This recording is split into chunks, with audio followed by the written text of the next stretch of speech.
Bonjour à tous, bienvenue dans une nouvelle vidéo. Aujourd'hui, en lien avec les vidéos précédentes, on vous montre un bulletin d'analyse.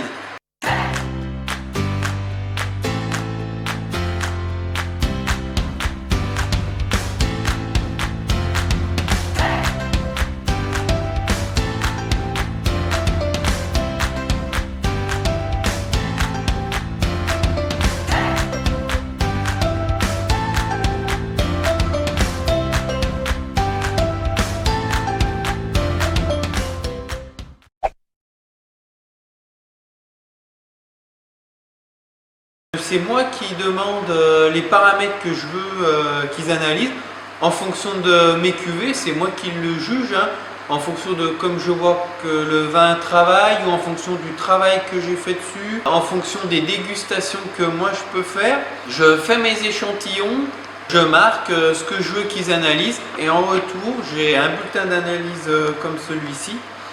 Donc avec les différents paramètres ici et puis après, en fonction des différents échantillons, des différents paramètres que j'ai demandé pour chaque échantillon, parce que je ne fais jamais faire toutes les analyses pour tous mes échantillons, parce que ce serait trop coûteux et ça n'a pas de sens, puisqu'une fois que j'ai atteint mes bons paramètres, que les vinifications sont finies, il n'y a plus de raison que ces paramètres ne bougent.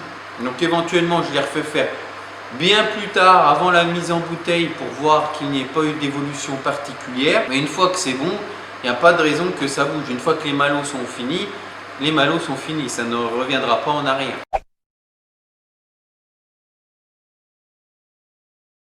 Donc je vais vous présenter les différents paramètres que l'on fait analyser. Sur un bulletin d'analyse, on peut retrouver la majorité des paramètres du vin. Alors tout dépend ce que je demande, mais là, il est assez complet, par exemple sur un bulletin de milieu, fin de vinification. Donc ici par exemple on a le degré alcoolique, le pH, l'acidité totale, l'acidité volatile, l'acide malique, l'acide lactique, le glucose, fructose, donc le sucre. Avec le sucre, l'œnologue aussi me calcule le degré potentiel final du vin quand il reste du sucre. Les SO2, SO2 total, SO2 libre, et puis l'interprétation des malots, ça me donne si elles sont plus ou moins finies. Voilà, donc ça c'est tous les paramètres qu'on peut avoir, mais il ne me les donne pas forcément pour tous les vins, ça dépend de ce que j'ai demandé et de ce que j'ai besoin.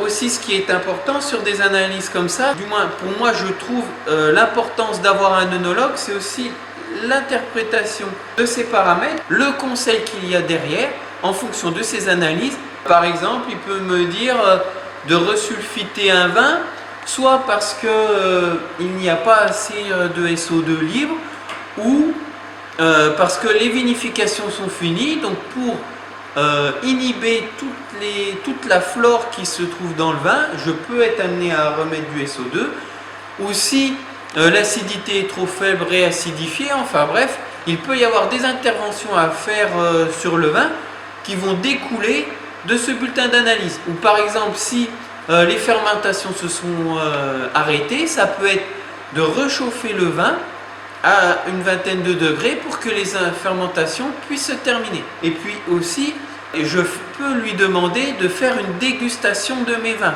Bien souvent, il le fait de lui-même tout seul, mais sur certains vins, par exemple là, cette semaine, j'ai demandé qu'il déguste un de mes vins blancs. Je le trouvais un petit peu trop amer, personnellement, et j'avais peur que ce soit lié à une oxydation du vin, parce que sur un vin blanc, une légère amertume peut être liée à une oxydation. Donc je lui ai demandé de me le déguster, et en bas de l'analyse, alors c'est pas sur cette analyse, mais par exemple, il m'a noté son ressenti qu'il avait en dégustation.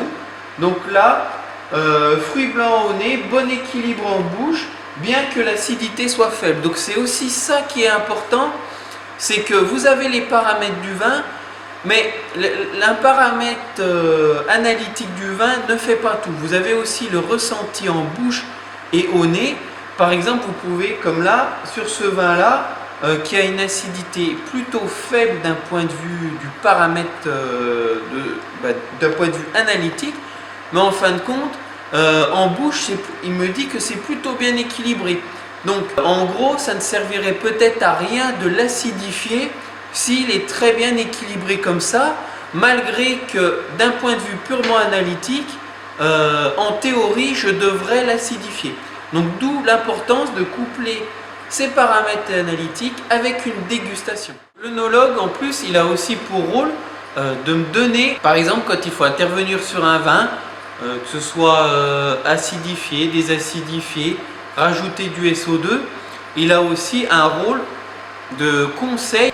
Il me donne les quantités chiffrées, le nombre de grammes par exemple par hecto qui sont à rajouter. Alors je sais à vue de nez la quantité qu'il faut mettre avec à force, avec l'expérience je dirais, mais ça n'empêche que je me base toujours sur sa vision des choses à lui, au moins pour le SO2, ou du moins je fais un mix.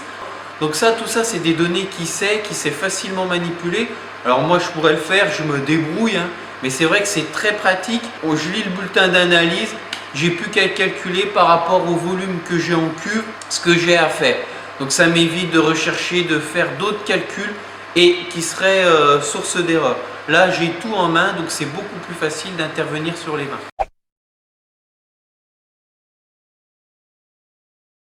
Donc voilà, on a fait un petit peu le tour de ces bulletins d'analyse, de comment on travaille avec l'œnologue.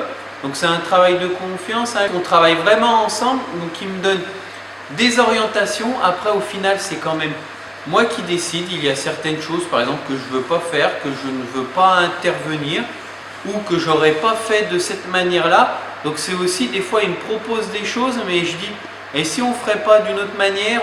Voilà, c'est vraiment un dialogue qu'il y a entre nous et l'œnologue pour trouver la meilleure solution pour essayer de faire le meilleur vin possible. Donc avoir un œnologue c'est vraiment important. Après il faut aussi savoir où on veut aller, ce qu'on veut faire pour ne pas non plus, parce que je dirais c'est peut-être un petit peu généraliste, mais il ne faut pas trop non plus suivre aveuglément un œnologue, je dirais, parce que lui il peut avoir sa vision des choses qui ne colle pas forcément avec les vins du domaine que l'on fait.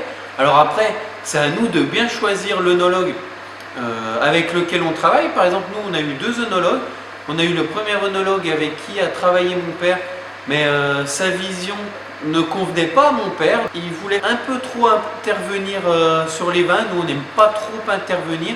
Et puis, en plus, il était un peu à des conseils où il n'aimait pas la surmaturité. Alors que nous, on adore la surmaturité, on vendange quasiment que comme ça, du moins quand c'est possible. Donc on a souvent des raisins très mûrs avec des degrés un petit peu plus importants et des acidités un petit peu plus faibles. Mais ça c'est notre patte. Notre ancien œnologue ne fonctionnait pas comme ça, donc voilà, on n'était pas du tout dans la même logique. On a changé d'œnologue. Bon, maintenant c'est pas nouveau cette histoire, ça fait plus de 20 ans qu'on travaille avec lui. Donc voilà, on travaille ensemble. Il me propose, après c'est à moi de dire oui ou non, de faire ou pas ce qu'il me propose, mais c'est toujours un rôle de discussion en fonction de moi, ce que je ressens dans mes vins, en fonction de lui, ce qu'il peut ressentir. Donc voilà, c'est vraiment un travail, on travaille ensemble pour essayer de faire le mieux possible. J'espère que cette vidéo vous a plu, n'hésitez pas à poser vos questions en commentaire, à la prochaine au domaine.